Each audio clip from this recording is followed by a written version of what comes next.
In this box, I have what I think is the best toilet you can buy for van life.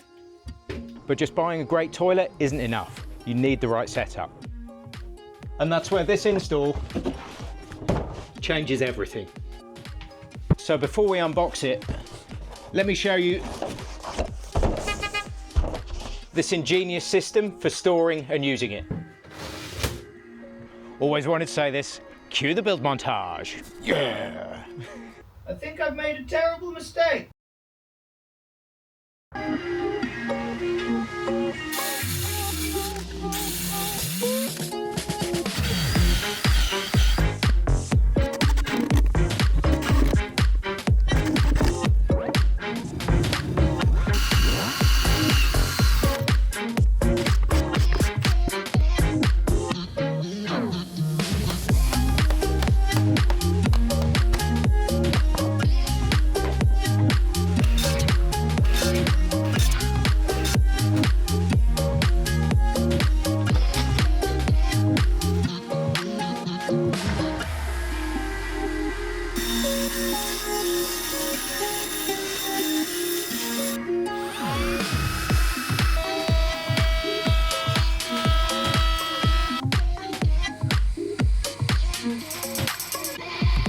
Well, that's why you measure as many times as you can.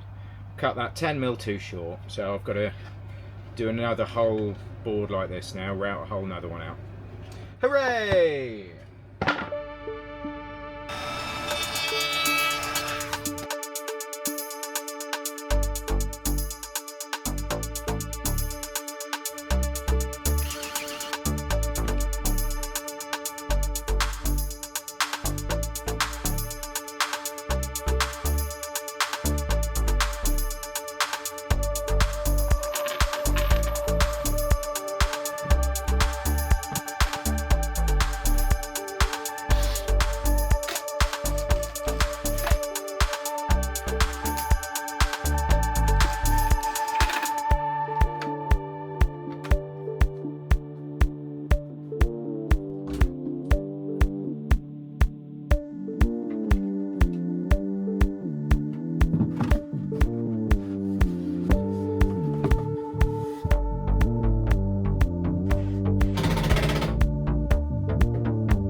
Très bien, Rodney, très bien.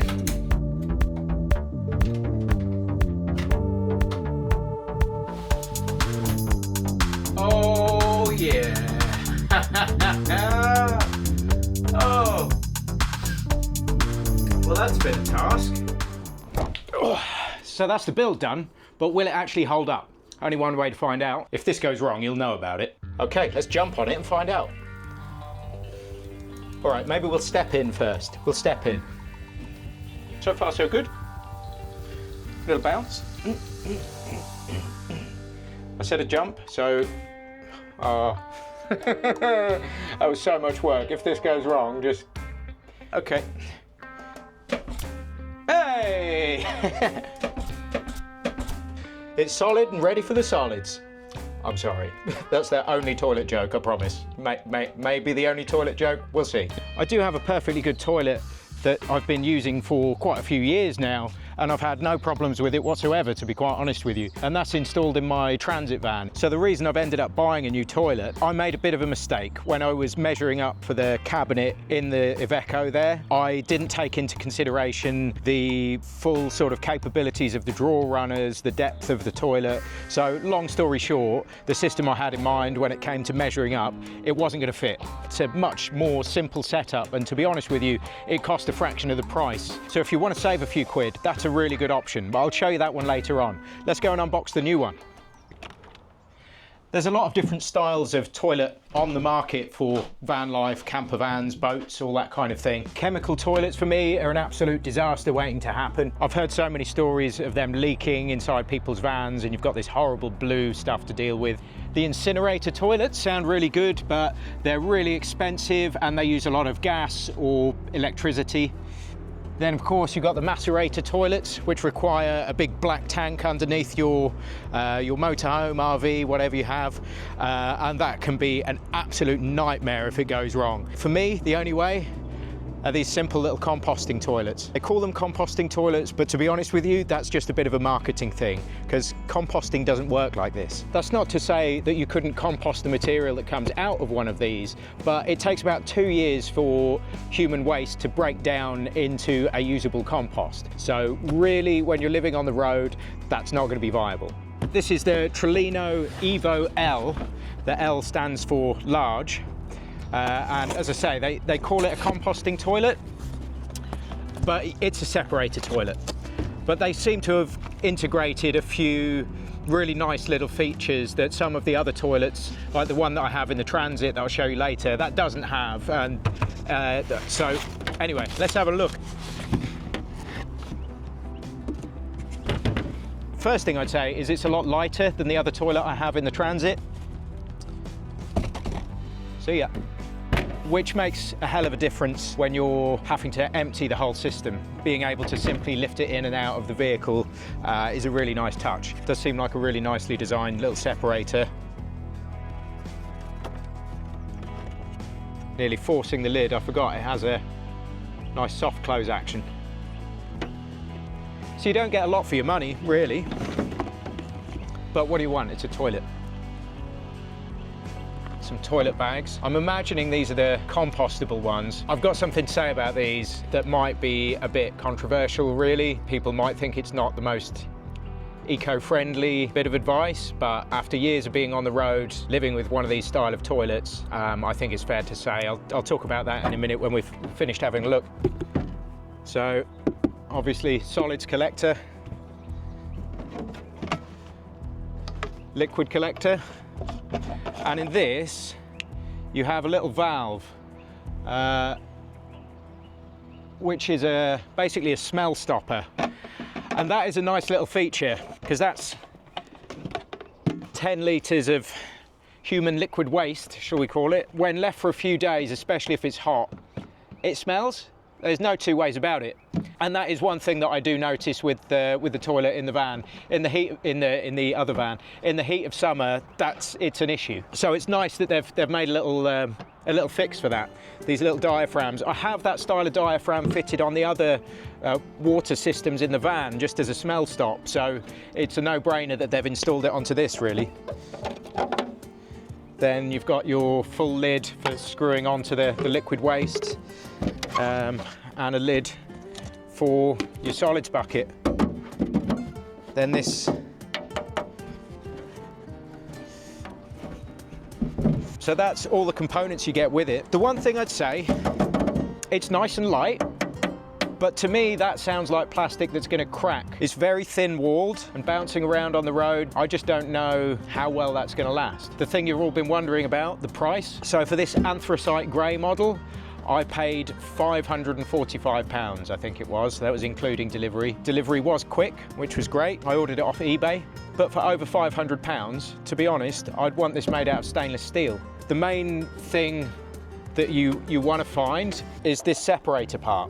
If you can find a decent separator, I think you can get hold of those for about £180 sometimes, and then you can build your own system. So don't get me wrong, I am pleased with this. It fits the bill, and it is very well designed. And that is what you're paying for a lot of the time. It's not the actual materials, it's the design process that a company's gone through, the manufacturing process, all of that stuff. So I'm not slating Trelino, I'm not saying that they're extorting people, I'm just saying it's a very expensive product. But I've still bought one with my own money because it fits my needs perfectly. So, you know, make your own mind up at the end of the day. But I will show you my other toilet. So this was £540-ish. That one was £270 at the time of purchase. And I think it goes for about £285 at the moment. In my opinion, after getting my hands on this, it's a lot more robust and it stood the test of time. I've been using that one for about 3 years now, and it's a solid thing that I could kick around a football pitch and it wouldn't have an issue.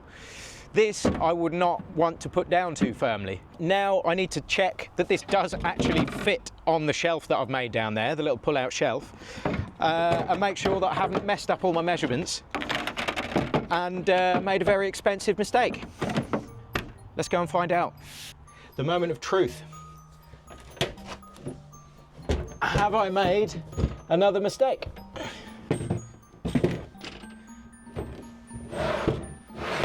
Okay, sweet. Well, that's a good start. will the lid, oh yeah. Oh, thank God for that.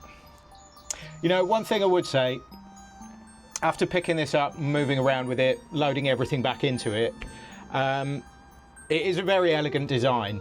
There is no wasted space.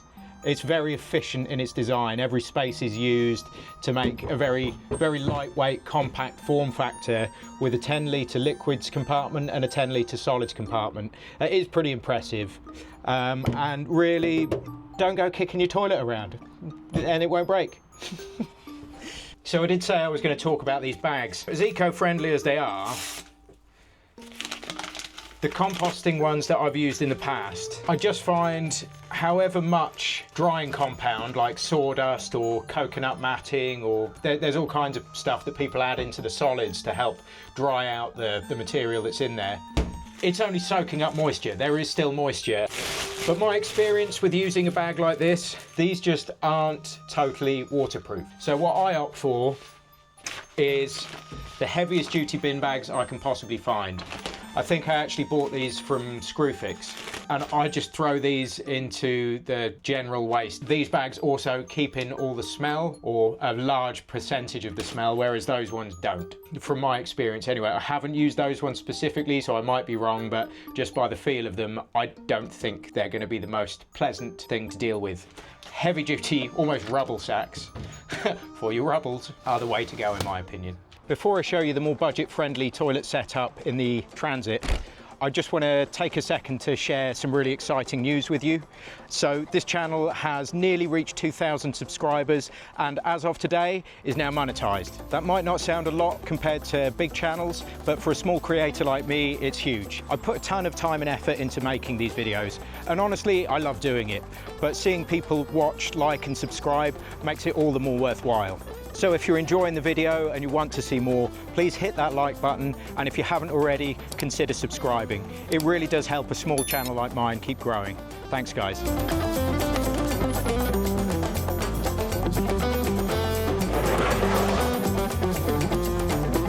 This has been my trusty throne for the past few years. It's from a company called Blue Diamond, and it's a separator toilet, much like the other one, so logs in the back, liquids in the front. Build-wise, it is a lot more robust than the Trelino, but it's just that little bit larger, which isn't necessarily a bad thing if you have the space for a larger toilet. But with its larger size comes smaller capacity. Because of the way it's built, the body of the toilet takes up a lot more space, so there's less room inside for those containers. If you have the space and you want to save a few quid, or you need something a bit more robust, this is a really good option.